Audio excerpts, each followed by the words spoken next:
ಎಲ್ಲ ಆಹ್ವಾನಿತ ಗಣ್ಯರೇ, ನಮ್ಮ ಪಕ್ಷದ ಇತರ ಎಲ್ಲ ಮುಖಂಡರುಗಳೇ, ಇಲ್ಲಿ ಇಷ್ಟೊಂದು ದೊಡ್ಡ ಪ್ರಮಾಣದಲ್ಲಿ ಸೇರಿರ್ತಕ್ಕಂಥ ಆತ್ಮೀಯ ಬಂಧುಗಳೇ, ತಾಯಂದಿರೇ, ಎಲ್ಲ ಯುವಕ ಮಿತ್ರರೇ, ಮಾಧ್ಯಮದ ಗೆಳೆಯರೇ,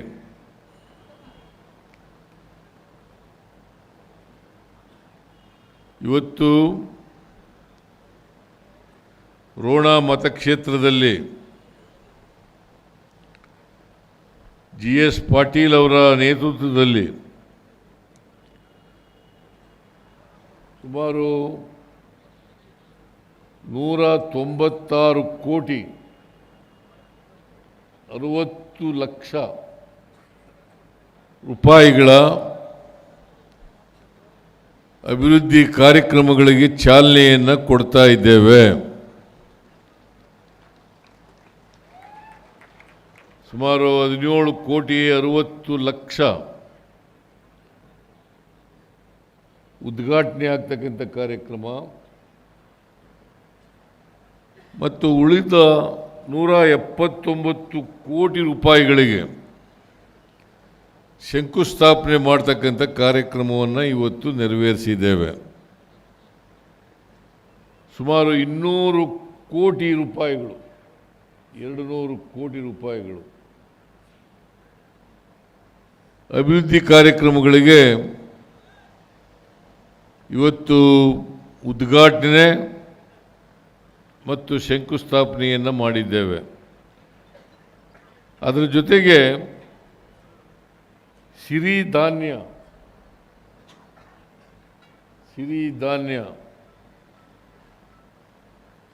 ಅದನ್ನು ಕೂಡ ಈ ಕ್ಷೇತ್ರದಲ್ಲಿ ಏನು ಸಿರಿಧಾನ್ಯ ಬೆಳೆದಿದ್ದಾರೆ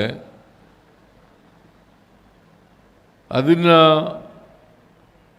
ಉತ್ಪಾದನೆಯನ್ನು ಲೋಕಾರ್ಪಣೆ ಮಾಡ್ತಕ್ಕಂಥ ಕೆಲಸವನ್ನು ಮಾಡಿದ್ದೇವೆ.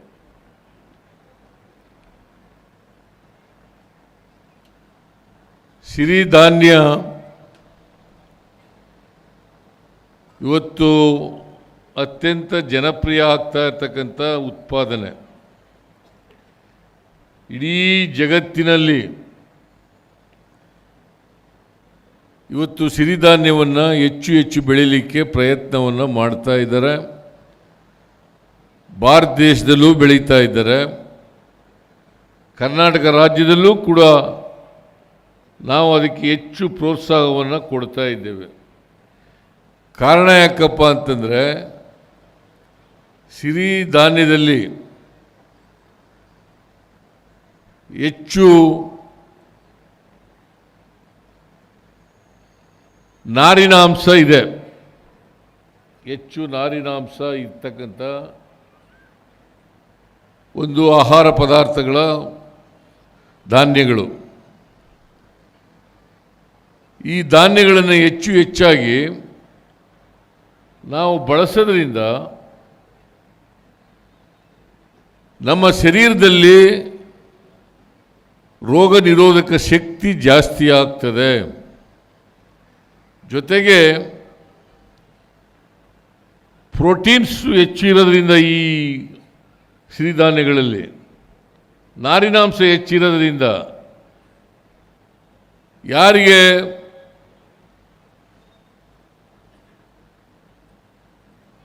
ಡಯಾಬಿಟಿಕ್ ಇರ್ತದೆ ಅವರಿಗೆ ಹೆಚ್ಚು ಅನುಕೂಲ ಆಗ್ತಕ್ಕಂಥದ್ದನ್ನು ಕೂಡ ನಾವು ನೋಡ್ತೇವೆ.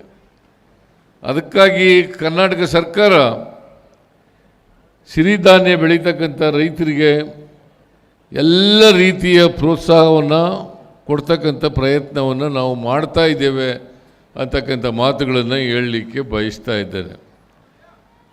ಸಮಯ ಭಾಳ ಕಡಿಮೆ ಇದೆ, ಆದ್ದರಿಂದ ನಾನು ಹೆಚ್ಚು ಮಾತಾಡಲಿಕ್ಕೆ ಹೋಗಲ್ಲ. ಇವತ್ತು ವಿರೋಧ ಪಕ್ಷದವರು ನಮ್ಮ ಮೇಲೆ ಟೀಕೆಯನ್ನು ಮಾಡ್ತಾರೆ. ಅದು ಏನಪ್ಪ ಟೀಕೆ ಅಂತಂದರೆ, ಗ್ಯಾರಂಟಿ ಯೋಜನೆಗಳನ್ನು ಜಾರಿ ಮಾಡಿದ ಮೇಲೆ ಅಭಿವೃದ್ಧಿ ಕೆಲಸಗಳಿಗೆ ಹಣ ಇಲ್ಲ, ಅಭಿವೃದ್ಧಿ ಕೆಲಸಗಳಿಗೆ ಹಣ ಇಲ್ಲ ಅಂತೇಳಿ ನಮ್ಮ ಮೇಲೆ ಟೀಕೆ ಮಾಡ್ತಕ್ಕಂಥ ಕೆಲಸವನ್ನು ವಿರೋಧ ಪಕ್ಷದವರು ಮಾಡ್ತಾರೆ. ಅವರು ಬರೀ ಗ್ಯಾರಂಟಿ ಯೋಜನೆಗಳನ್ನು ಅಷ್ಟೇ ವಿರೋಧ ಮಾಡೋದಿಲ್ಲ, ಈ ಕಾರ್ಯಕ್ರಮಗಳ ಮೂಲಕ ಬಡವರಿಗೇನು ಶಕ್ತಿಯನ್ನು ತುಂಬತಕ್ಕಂಥ ಕೆಲಸವನ್ನು ಮಾಡ್ತೀವಿ ಅದು ಅವರಿಗೆ ಇಡಿಸಲ್ಲ. ಬಡವರಿಗೆ ನಾವು ಮಾಡ್ತಕ್ಕಂಥ ಕಾರ್ಯಕ್ರಮಗಳು ಭಾರತೀಯ ಜನತಾ ಪಕ್ಷದವರಿಗೆ, JDSನವರಿಗೆ ಅದು ಬಡವರಿಗೆ ಶಕ್ತಿ ಬರಬಾರ್ದು, ಆರ್ಥಿಕವಾಗಿ ಸಾಮಾಜಿಕವಾಗಿ ಅವರು ಆರ್ಥಿಕವಾಗಿ ಸಾಮಾಜಿಕವಾಗಿ ಸಬಲರಾಗಬಾರ್ದು. ಅವರಾದರೆ ಅಸಮಾನತೆ ಹೋಗ್ತದೆ, ಅಸಮಾನತೆ ತೊಲಗಿದ್ರೆ ಭಾರತೀಯ ಜನತಾ ಪಕ್ಷದವರಿಗೆ ಈ ಸಮಾಜದಲ್ಲಿ ಸಮಾನತೆ ಬರಬಾರ್ದು, ಸಮಸಮಾಜ ಆಗಬಾರ್ದು ಅಂತಕ್ಕಂಥ ಏನು ಅವರ ಉದ್ದೇಶ ಇದೆ, ಅದಕ್ಕೆ ವಿರುದ್ಧವಾಗಿರ್ತಕ್ಕಂಥ ಕೆಲಸವನ್ನು ಕಾಂಗ್ರೆಸ್ ಸರ್ಕಾರ ಮಾಡ್ತಾ ಇದೆ ಅಂತಕ್ಕಂಥದ್ದು ಅವರು ಅದಕ್ಕೆ ವಿರೋಧವನ್ನು ಮಾಡ್ತಾ ಇದ್ದಾರೆ. ನಾವು ಅವ್ರು ಏನೇ ವಿರೋಧ ಮಾಡಲಿ, ಇವತ್ತು ನಿಮ್ಮ ಕಣ್ಣೆದುರುಗಡೆ ಸುಮಾರು 200 ಕೋಟಿ ರೂಪಾಯಿಗಳು ರೋಣ ಕ್ಷೇತ್ರದಲ್ಲಿ ನಾವು ಇವತ್ತು ಅಭಿವೃದ್ಧಿ ಕಾರ್ಯಕ್ರಮಗಳಿಗೆ ಶಂಕುಸ್ಥಾಪನೆ ಮತ್ತು ಉದ್ಘಾಟನೆಯನ್ನು ಮಾಡ್ತಾ ಇದ್ದೀವಿ. ನಮಗೆ ಅಭಿವೃದ್ಧಿಗೆ ಹಣ ಇಲ್ಲದೆ ಹೋದರೆ ಇಷ್ಟೊಂದು ಕೆಲಸಗಳನ್ನು ಮಾಡಲಿಕ್ಕೆ ಸಾಧ್ಯ ಆಗ್ತಾ ಇತ್ತಾ? 200 ಕೋಟಿ ರೂಪಾಯಿಗಳಿಗೆ ಉದ್ಘಾಟನೆ ಮತ್ತು ಶಂಕುಸ್ಥಾಪನೆಯನ್ನು ಮಾಡಲಿಕ್ಕೆ ಸಾಧ್ಯ ಆಯ್ತಿತ್ತಾ? ನಮ್ಮ ಕರ್ನಾಟಕ ಸರ್ಕಾರ ಈ ವರ್ಷ 3,71,000 ಕೋಟಿ ಬಜೆಟನ್ನು ಮಂಡಿಸಿದೆ.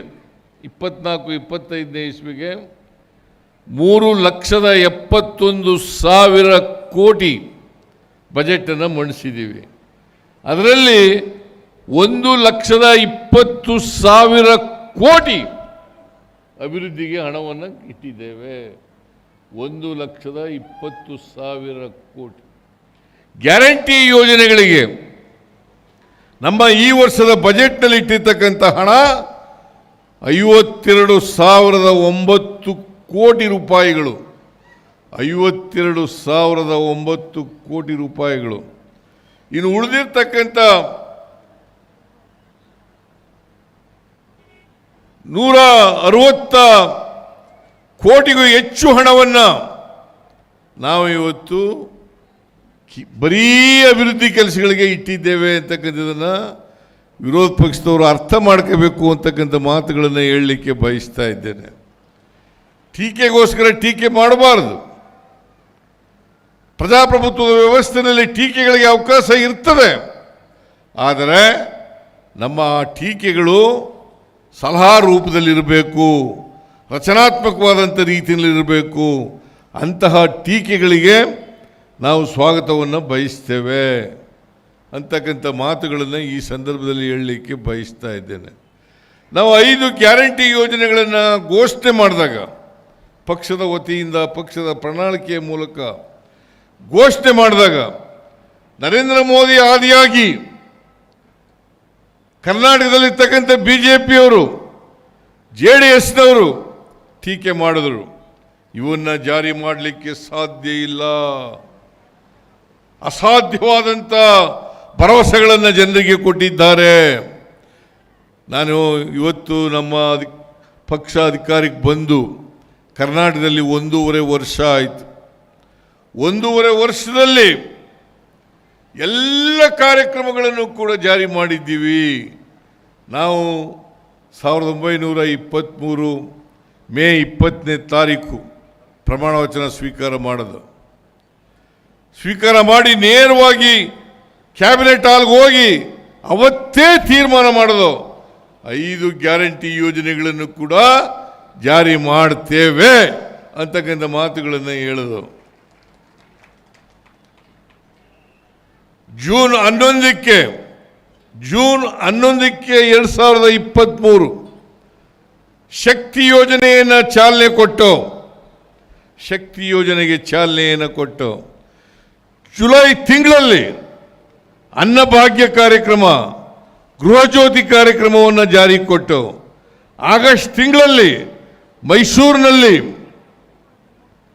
ಗೃಹಲಕ್ಷ್ಮಿ ಯೋಜನೆಗೆ ಚಾಲನೆ ಕೊಟ್ಟು ಡಿಸೆಂಬರ್ ತಿಂಗಳಲ್ಲಿ ಶಿವಮೊಗ್ಗದಲ್ಲಿ ಅದಕ್ಕೆ ಜಾರಿಗೆ ಕೊಟ್ಟು ಒಟ್ಟು 5 ಯೋಜನೆಗಳನ್ನು ಕೊಟ್ಟ ಮಾತಿನಂತೆ ಜಾರಿ ಕೊಟ್ಟಿರ್ತಕ್ಕಂಥ ಯಾವುದಾದರೂ ಸರ್ಕಾರ ಇದ್ರೆ ಅದು ಕಾಂಗ್ರೆಸ್ ಸರ್ಕಾರ ಅಂತಕ್ಕಂಥದ್ದನ್ನು ಇವತ್ತು ತಮ್ಮೆಲ್ಲ ತಿಳ್ಕೋಬೇಕಾಗ್ತದೆ. ನಾನು ಕೇಳ್ತೀನಿ, ಬಿಜೆಪಿಯವರು 2018ರಲ್ಲಿ 600 ಭರವಸೆಗಳನ್ನು ಕೊಟ್ಟಿದ್ದರು. 600 ಭರವಸೆಗಳನ್ನು ಕೊಟ್ಟಿದ್ದರು. ಅದರಲ್ಲಿ 10% ಭರವಸೆಗಳನ್ನು ಕೂಡ ಈಡೇರಿಸಲಿಕ್ಕೆ ಸಾಧ್ಯ ಆಗಲಿಲ್ಲ. ನಾವು ಕೊಟ್ಟ ಎಲ್ಲ ಭರವಸೆಗಳನ್ನು ಕೂಡ ಈಡೇರಿಸ್ತಕ್ಕಂಥ ಕೆಲಸವನ್ನು ಮಾಡಿದ್ದೀವಿ. 2013ರಿಂದ 2018ರವರೆಗೆ ನಾವು ಅಧಿಕಾರದಲ್ಲಿದ್ದಾಗ 165 ಭರವಸೆಗಳನ್ನು ಕೊಟ್ಟಿದ್ದು.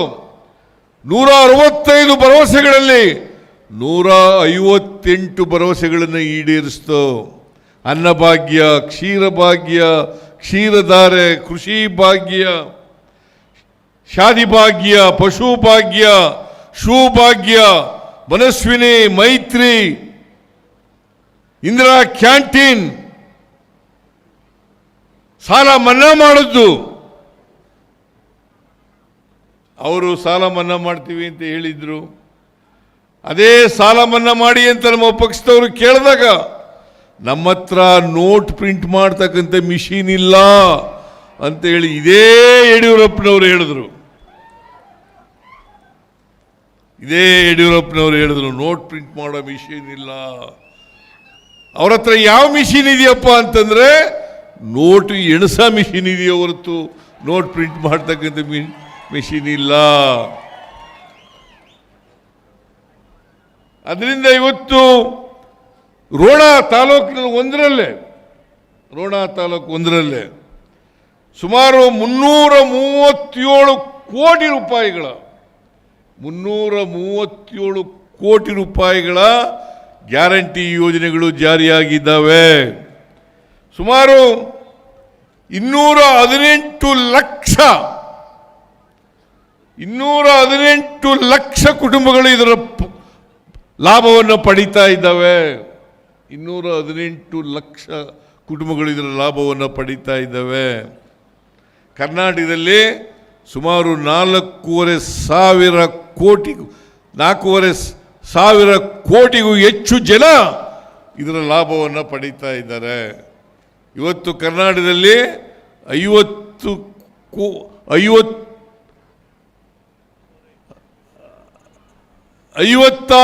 ಕೋಟಿ ರೂಪಾಯಿಗಳು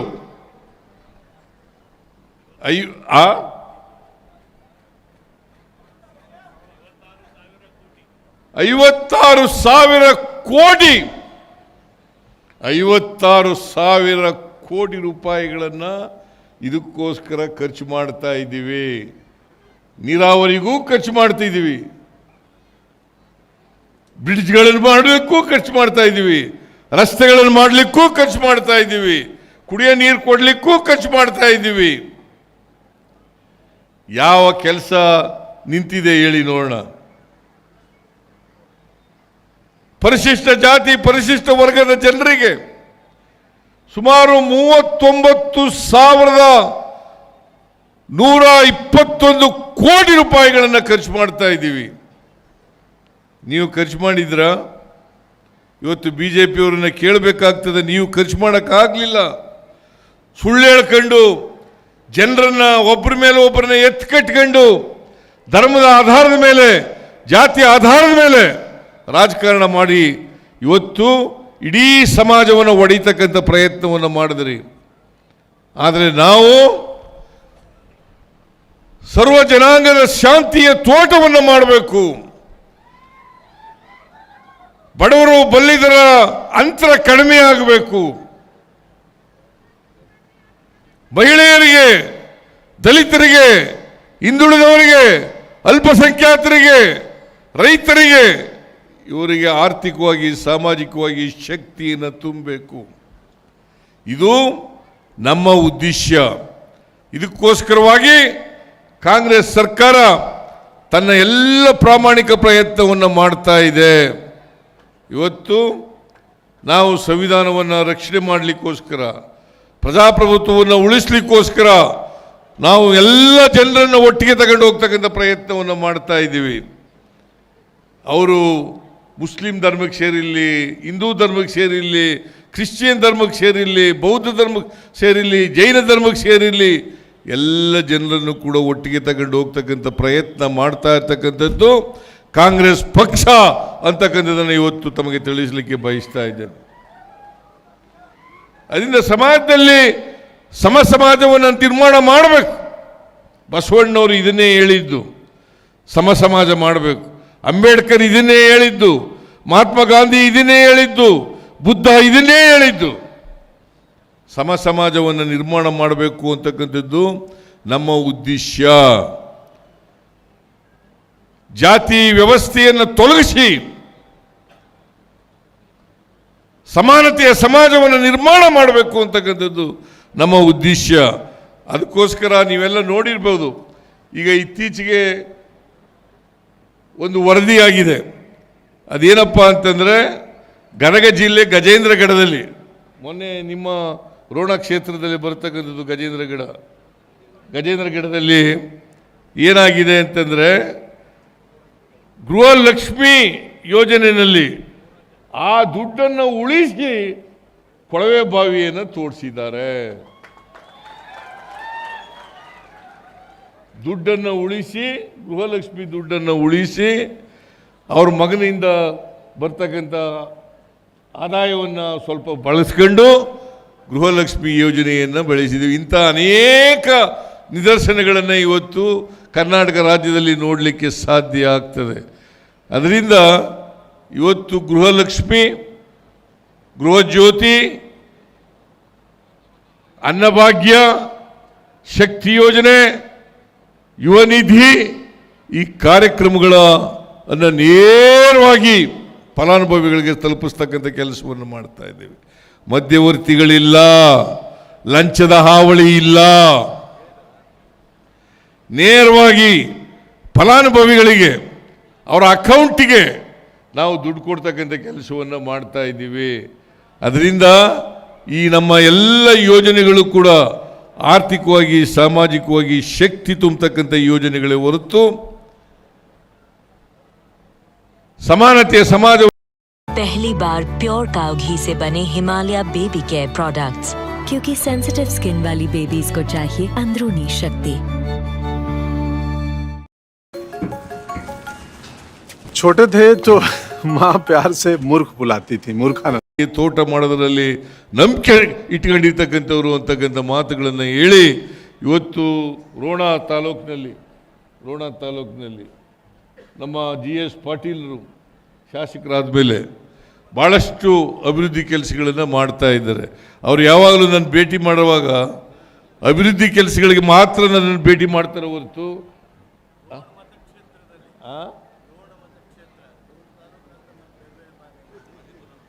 ರೋಣ ಮತಕ್ಷೇತ್ರ ರೋಣ ತಾಲೂಕಲ್ಲಿ ರೋಣ ಮತಕ್ಷೇತ್ರ ಅದನ್ನು ಅಭಿವೃದ್ಧಿಪಡಿಸ್ತಕ್ಕಂಥ ಕೆಲಸವನ್ನು ಮಾಡ್ತಾ ಇದ್ದಾರೆ. ನಮ್ಮ ಸರ್ಕಾರ ಎಲ್ಲ ರೀತಿಯ ಬೆಂಬಲವನ್ನು GS ಪಾಟೀಲರಿಗೆ ಕೊಡ್ತೇವೆ ಅಂತಕ್ಕಂಥ ಮಾತುಗಳನ್ನು ಹೇಳಲಿಕ್ಕೆ ಬಯಸ್ತೇವೆ.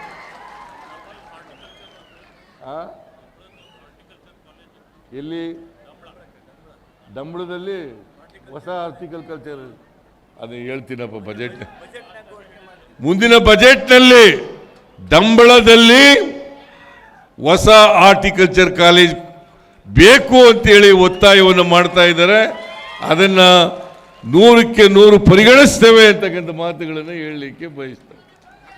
ಈ HK ಪಾಟೀಲ್ ಇದ್ದಾರಲ್ಲ, ಆ ಗದಗ ಜಿಲ್ಲೆನಲ್ಲೆಲ್ಲ ಸುತ್ತ ಹುಡುಕ್ತಾರೆ ಏನೇನಿದ್ದದು ಉಳ್ಕೊಂಡಿದ್ದು ಕೆಲಸ, ಅದೆಲ್ಲ ಮಾಡಿಸೋದ್ರಲ್ಲಿ ನಿಶೀಮ್ರು ನನ್ನ ಮುಂಚಿತವಾಗಿ ಹೇಳಿಸ್ಬಿಡ್ತಾರೆ.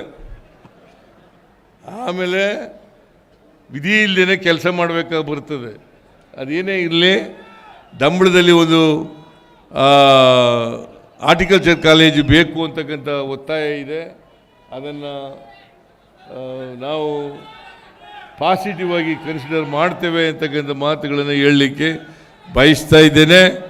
ಇವತ್ತು ನನಗೆ ಏನು ಕೇಳ್ತಾ ಇದ್ದರು, ಏನು ಕೇಳ್ತಾ ಇದ್ದಾರೆ?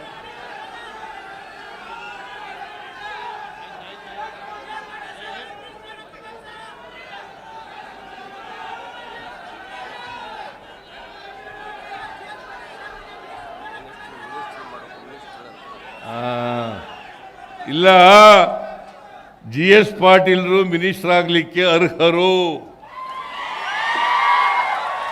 ಮುಂದಿನ ದಿನಗಳಲ್ಲಿ ಅದನ್ನು ಕನ್ಸಿಡರ್ ಮಾಡ್ತಕ್ಕಂಥ ಕೆಲಸವನ್ನು ಮಾಡ್ತೇವೆ. ಈಗಲೇ ನಾನು ಮಾಡ್ತೀನಿ, ನಾಳೆ ಮಾಡ್ತೀನಿ ಅಂತ ಹೇಳಕ್ಕೆ ಸುಳ್ಳು ಹೇಳೋಕ್ಕಾಗಲ್ಲ. ಮುಂದಿನ ದಿನಗಳಲ್ಲಿ ನೋಡೋಣ. ಬಟ್ GS ಪಾಟೀಲ್ರು ಮಿನಿಸ್ಟರ್ ಆಗಲಿಕ್ಕೆ ಎಲ್ಲ ಅರ್ಹತೆಗಳು ಕೂಡ ಇದ್ದಾವೆ. ಇಷ್ಟನ್ನು ಹೇಳಿ ಈ ಕಾರ್ಯಕ್ರಮದಲ್ಲಿ ಅತ್ಯಂತ ಸಂತೋಷದಿಂದ ಭಾಗವಹಿಸಿ ಹೆಚ್ಚಿನ ವಿಡಿಯೋಗಳಿಗೆ ಪ್ರತಿಧ್ವನಿ ಯೂಟ್ಯೂಬ್ ಚಾನೆಲ್ ಸಬ್ಸ್ಕ್ರೈಬ್ ಮಾಡಿ, ಬೆಲ್ ಐಕಾನ್ ಕ್ಲಿಕ್ ಮಾಡಿ.